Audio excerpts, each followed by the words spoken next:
Cheer with the deal, my people. You know it is Don Tony Teflon, and I'm back at you another one. And this one is the Ultimate Movie Trilogy Tournament. What is the greatest movie trilogy of all time? Now, once again, you must understand we are judging these movies as 3 movies, not 1, not 2, but all 3 movies. An average of the 3 movies must be taken into account to get this score right and to find out what is the greatest movie trilogy of all time. And I am joined by Don Willie. I am joined by James Buchel. I am joined by Jerry Targaryen Steamboat, and I am joined by Sir L.T. Giles. Start at the beginning as we did before.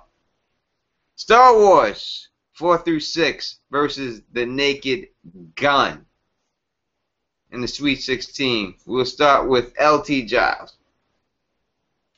Star Wars, not even close. Star Wars moves on. Jerry. Like I said, I like The Naked Gun. Leslie Nielsen's funny. OJ's even funny in here. One of the funniest scenes is when he tries to break into the bad guy's place and his foot, like, to knock the door down, but his foot just goes, like, makes a hole in the door and he gets stuck. That's pretty funny. But, you know, come on, it's Star Wars. Let's be real here. Modern mythology, gotta go with the Star Wars. Gotta go with the wars. I hear you. James. Yeah, like I said, I'm not a huge Naked Gun fan. It only got in because RoboCop 3 was so terrible. Star Wars is just, you know, that's pulp culture right there. Star Wars is pulp culture. Star Wars all the way. No doubt, no doubt. Don Willie. Star Wars, man. Come on, bro. Like, is this even actually a question right now? Yeah, I have to agree that Star Wars, it's really not a contest for Star Wars versus this movie. Naked Gun was a great, great franchise, made me laugh every time, but when it's going up against Star Wars, how can you pick that? So sweep again for Star Wars. Next, we have the Dollars Trilogy versus Iron Man. And let's go with Jerry. We're going again with this whole... Are we going with the peak, you know, the Iron Man peak? Or are we going with the law of averages with the 3 movies? I'm going with the law of averages because, you know what, they were all 3 fantastic movies, and they're all 3 different movies, so gotta go with the gotta give me some dollars here. It's going with the dollars. James. Yeah, I mean, essentially Iron Man's a 10. Iron Man 2 and Iron Man 3 are like 5s. When all of the Dollars trilogy is like 8.5s to 10. So...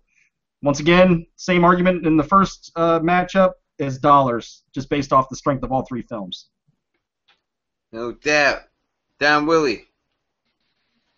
You know, I'm all about my greenbacks. Bring me the dollars. No doubt. He's going with the Western. LT. Yeah, I'll go with the dollars too. No doubt he's with the dollars. And myself, I'm definitely going with the dollars over the Iron Man. I love the Iron Man, but 2 and 3, I can't get down with 3. When you're basically fighting a bunch of Iron Man suits in your Iron Man, I don't like that in superhero movies. I don't like the Flash to fight someone that's fast. I don't want to see these heroes fighting someone with the same fucking powers. I hate that shit. So for that reason, I'm definitely going with the Dollar Series on that. So our next matchup is Back to the Future versus Batman Nolan. And we will start off there with James Buchel. This might be the toughest matchup. Definitely the toughest matchup we've had so far in this tournament. Back to the Future 2, I don't like as much as everyone else. I think Back to the Future 3 is better than 2. I like Back to the Future 3. I think it's very fun. I watched a lot as a kid. But, man, I have to give it to the Batman Nolan series. I like it better. If I had to choose between watching the trilogies, I'm going to watch Batman. That's just me. I like Batman Nolan over Back to the Future. No doubt, no doubt. We have one for the Batman Nolan. Don Willie.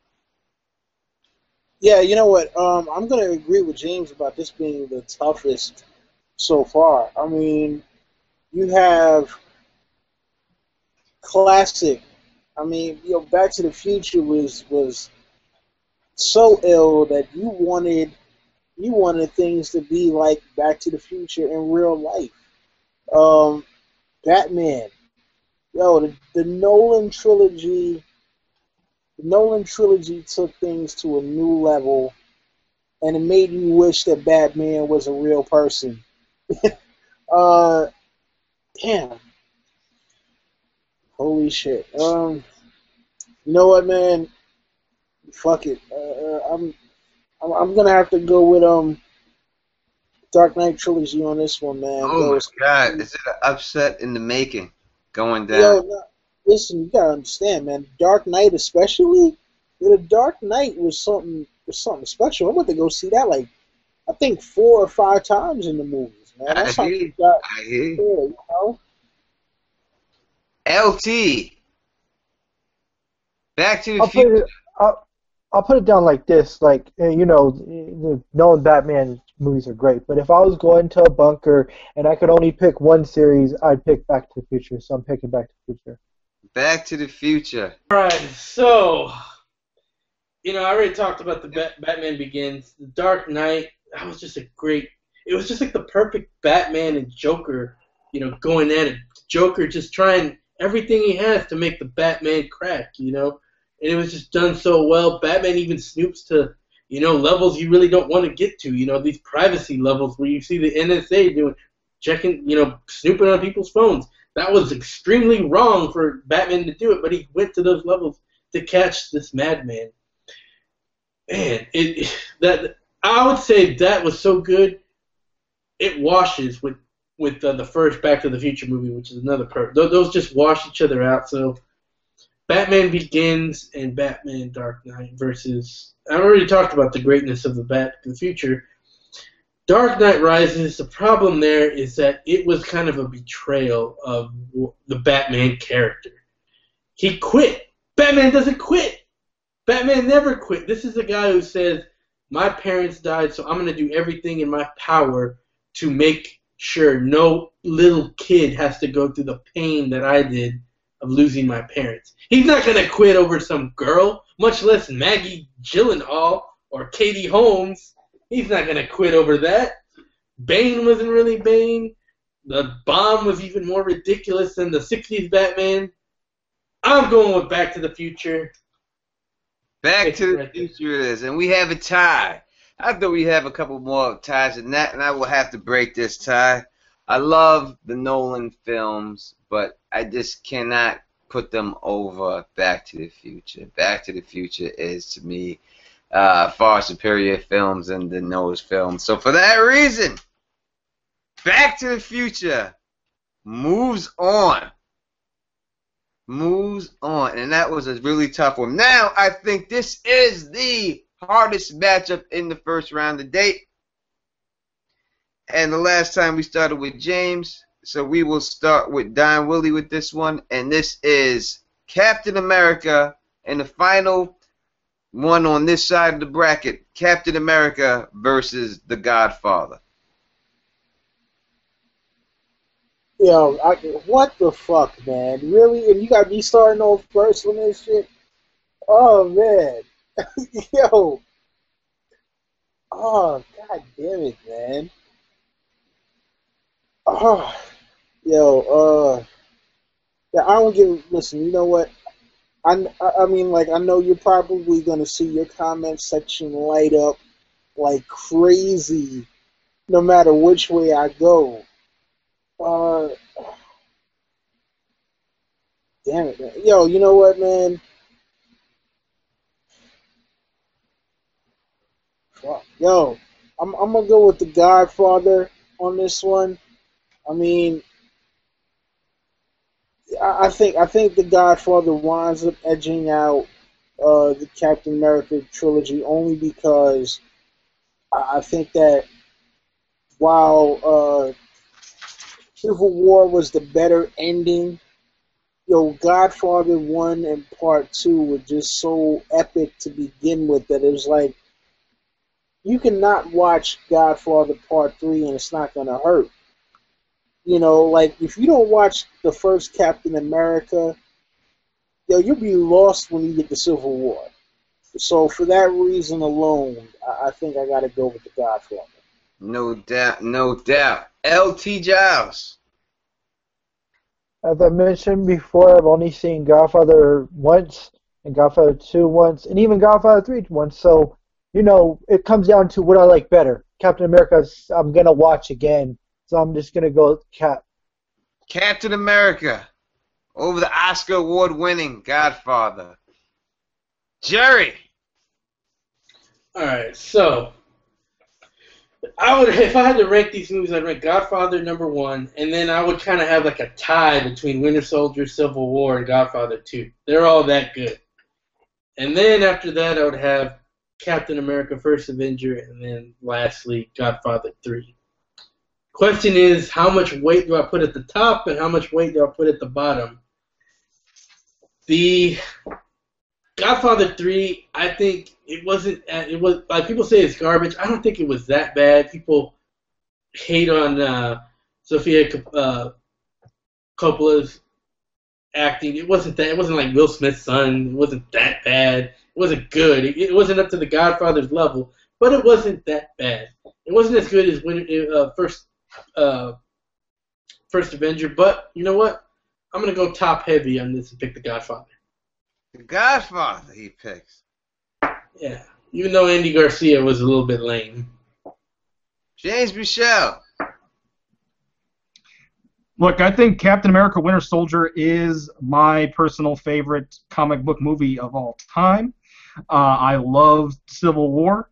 If I had to rank them, like, okay, Winter Soldier is a 9.5. Civil War is a 9, with First Avenger being a 7. Godfather 3, I'd probably put as a 7. So they're on par. Godfather 1 and Godfather 2 are 10s. So if First Avenger was like a 9 or like an 8.5, I could even go that route. But I got to go with the Godfather. The Godfather there, James. This was probably the hardest matchup I have looked at so far. If I had to pick what 3 movies I want to watch Captain America, no doubt. I think that the last Captain America was phenomenal, Civil War, and Winter Soldier. Just like I said, I think that Captain America got better every time out. But it's hard to overlook these Oscar-winning performances that were put on in The Godfather. So for that reason, I'm going to go with The Godfather on this one, and The Godfather moves on. Next, we on the other side of the brackets, and we have The Lord of the Rings versus the Mariachi trilogies. And we will start off with L.T. Giles. Once again, it comes down to what I like better, so I'm going to have to go with Lord of the Rings. No doubt. Jerry. You know what? I will say that El Mariachi is as good as any one of the Lord of the Rings movies. But you know what? That's the only one in that series that's that good. All the rest are total garbage. Got to go with Lord of the Rings for the consistency there. I hear you. James Michelle. Considering I was the lone wolf who picked Spider-Man over El Mariachi, I'm definitely not picking El Mariachi over Lord of the Rings, so it's Lord of the Rings all day. No doubt. Down Willie. Not like my vote would count anyway, but Lord of the Rings, man.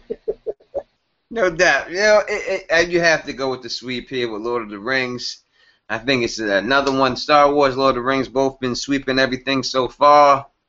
And it's going to be hard to beat these films. Without a doubt, this is dominating 3 movies. It's going to be hard to beat them. Next, we have Aliens versus Indiana Jones. And we're going to start with Jerry, the Targaryen Steamboat. Like, okay. Alien and Aliens might be up there with, Temple of Doom and Raiders of the Lost Ark. They might be equal, but I think I even might put Raiders and Temple over it. And then when it comes to the third one, it's no contest. No contest.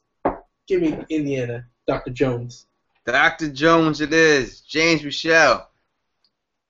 Look, I love me some Alien, and I love me some Aliens. But this is Indiana Jones we're talking. I think consistently all 3 movies are up there with any other movie. It's Indiana Jones. Sorry, Alien 3, you did the other Alien movies wrong. It's Indiana Jones here. No doubt. Down Willie. Come on, man.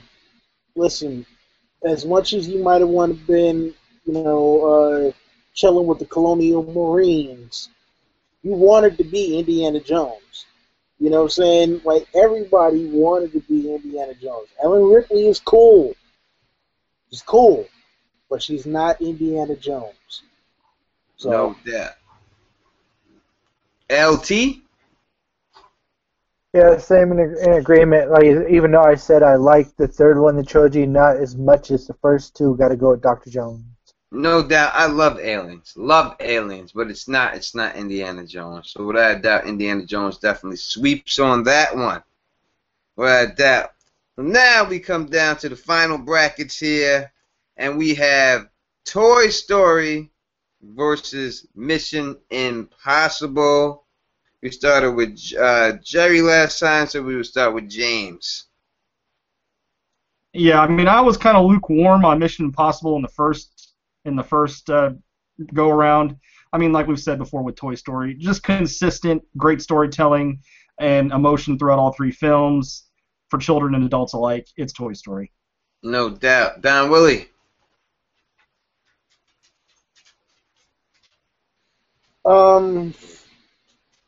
Yeah, you know what? Yeah, I'm gonna have to go with Toy Story on this one as well. I mean, what everything comes down to telling great stories. Visuals are one thing, but stories where it all comes down to, man. I hear you. LT. I'm going with Toy Story. No doubt. Jerry? And I mean, I like I said in the last one, I liked the Mission Impossible movies. I thought the 3 was very underrated, very good, and Mission Impossible 1 was pretty good too. But even the worst Toy Story movie, which I would say was probably 2, maybe, is better than the best Mission Impossible movie, which is 1. So it's easy, Toy Story. I have to agree exactly what you said, without a doubt. Toy Story by far is superior over these films. And that brings us to our last grouping here in the Sweet 16, and that is Die Hard versus the Bourne series. And we will start there with Don Willie.